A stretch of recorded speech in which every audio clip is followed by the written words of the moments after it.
thank you. No, that was good. Yeah. So we're going to just jump right into it. For the fans who are coming to Imagine for the first time and have never seen you live, what can they expect from your set today? So I'm singing, I'm playing live, I'm singing, I'm pressing buttons, looping stuff in and out. When I'm not doing that, I'm doing some weird dance moves. So yeah. All right. So from being from London, how do you think the city's music scene has influenced your career now? So I guess, I don't know, electronic music's always been huge in the UK. Yeah.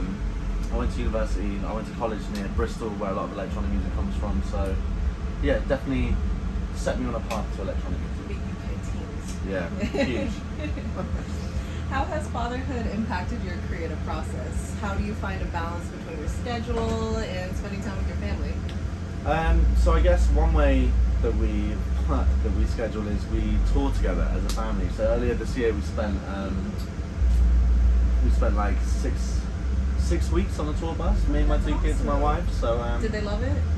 I think so. I mean, they were super young. They had no idea what was going on.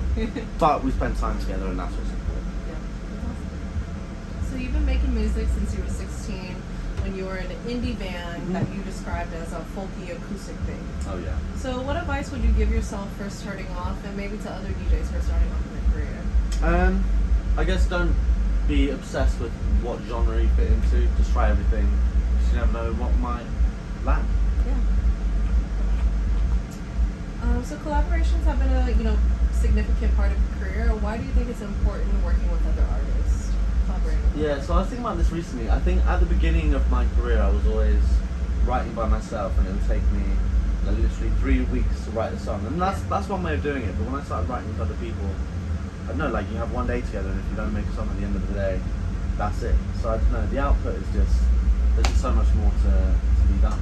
Do you think there's like more pressure when working with someone else? Yeah, maybe, but I think you also you can just vibe with someone else and see, you can just quickly see if something's good or not, and then, I don't know, you just, the output is just it's either magic or not. 10 times, yeah, exactly.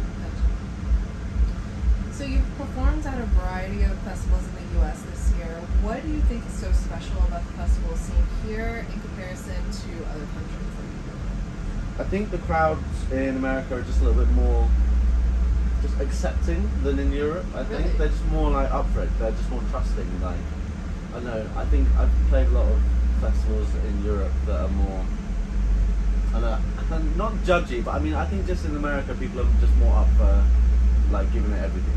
Yeah, more for a good time. Exactly.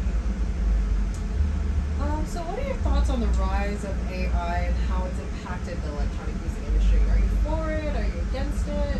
How do you feel about it? I don't really know too much about it right now. I'm trying to think of how people are going to use it, but I guess, to be honest, one way I've used it is there's this AI thing online where you can put any song in and it spits out the vocal and instrumental separately. So like, I've been using that to make sick edits from a DJ set. So I think there's some good and bad, Yeah. We will find out. And so, beyond the music, what are your other creative pursuits or interests that inspire the work that you do? My other creative interests. I don't know if I really have time for other creative interests. But something I've been doing recently, something I've always done is like video editing. So whenever I do my social stuff, whenever I'm like posting online, like I'm always involved with the editing.